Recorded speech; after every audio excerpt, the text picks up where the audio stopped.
Good morning everybody, this is Simon Ward of TheTriathlonCoach.com and coming back to you with another of our Outlaw information videos.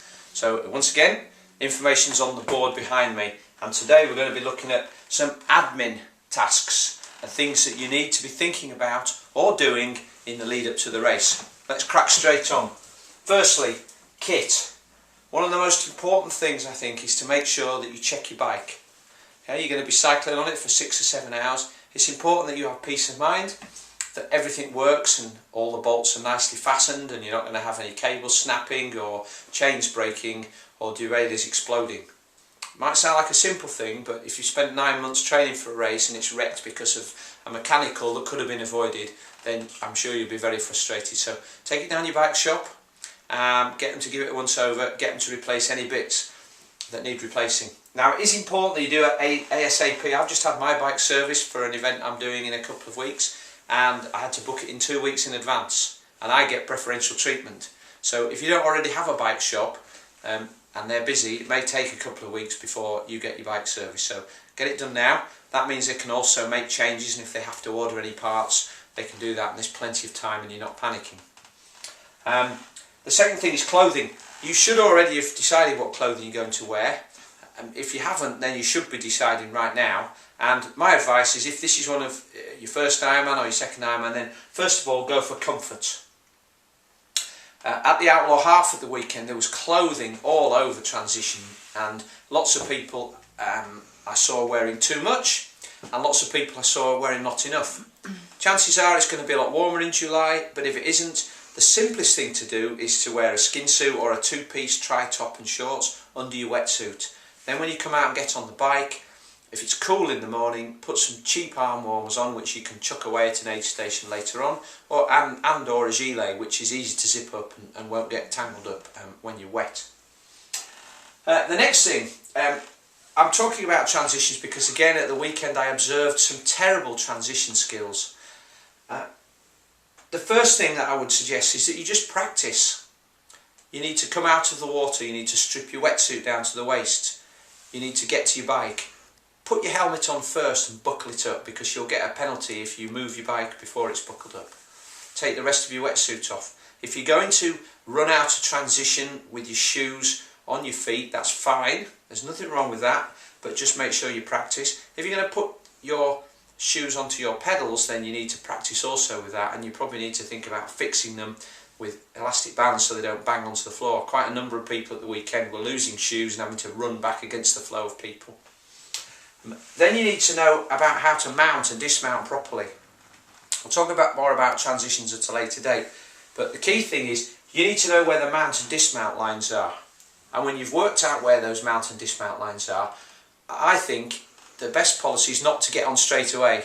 There were lots of people just stopping, slowing down, getting ready to get on the bike, and there was lots of other people running behind them and bumping into them, which was causing chaos. So you can run along through the chute, out a bit further, move to the side and get on. And the change tents. Oh, sorry, and go back into that dismount line. When you're coming back into T2, it's important to know where the line is so you don't get off too late. They will call you back. At worst, you'll get a penalty violation.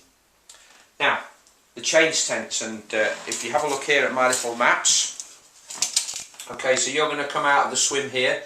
You're going to immediately be directed through the blow-up gantry and around to your left, where you'll go into the transition marquee, picking up your bag on the way. You can get changed in there. You go through the swim to bike transition and straight into T1 and then out over here on the far side. On T2 you're going to come back in around the bike sheds to the far line. You see the dismount line there. You'll have to, I can't remember whether the marshals take your bikes or not, but if they do, you'll run straight through here to the change tent, picking up your bag on the way, and then run out of here and off around on the first of your laps. Now all of this will be clarified in full detail at your race briefings, and that's really important. You need to go to the race briefing. There were some athletes last year and in previous years who haven't been and have got something wrong, and that's damaged or wrecked their whole race, so do go to the race briefings. Feed stations. There are a number of feed stations out on the bike. I'm not entirely sure where they are. Again, these will be clarified in full at the race briefing. They'll also be able to tell you exactly what's on those feed stations, but you can expect there to be water, probably bananas, and probably some quite a lot of high five nutrition because they're the race sponsors. The important thing about the aid stations when you're on the bike is that you're going to be coming at these at maybe 10 miles an hour, at 15 or 20 miles an hour. We try not to put them at high speed points, but nevertheless you are going to have to slow down. Trying to take a water bottle from an outstretched hand at 20 miles an hour is, one, quite dangerous, because if you're off balance, you've got one hand on the handlebars and another hand reaching up. You try to take that water bottle, there's a chance that you could lose control of your bike.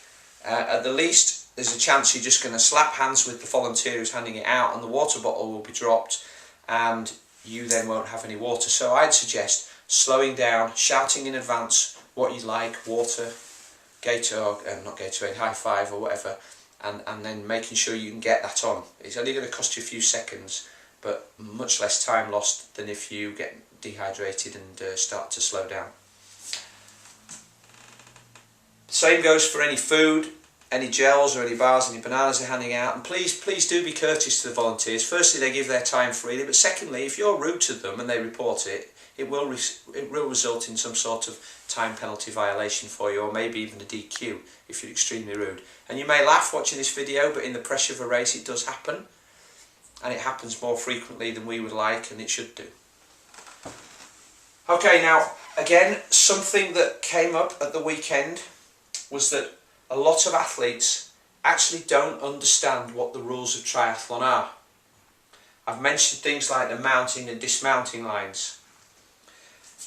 The rules are British Triathlon rules that we operate by. You can get the rule book off the British Triathlon site, and if you're a British Triathlon member you should have had that rule book.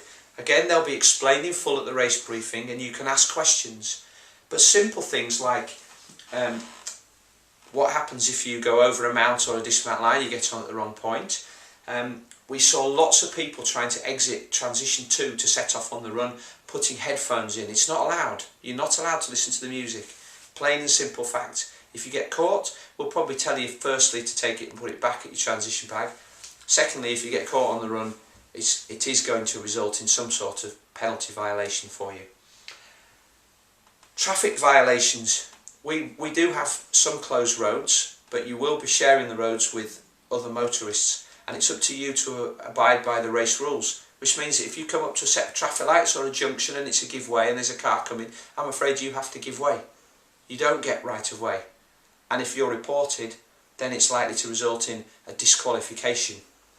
Again, it happened at the weekend. There were plenty of people disqualified, and our marshals are quite strict, because if we and our athletes disobey the road rules, the chances are that the police will come down on the race, and you know that won't be good news. So it's up to you to know the rules and then abide by them, please, and make sure that everybody's safe.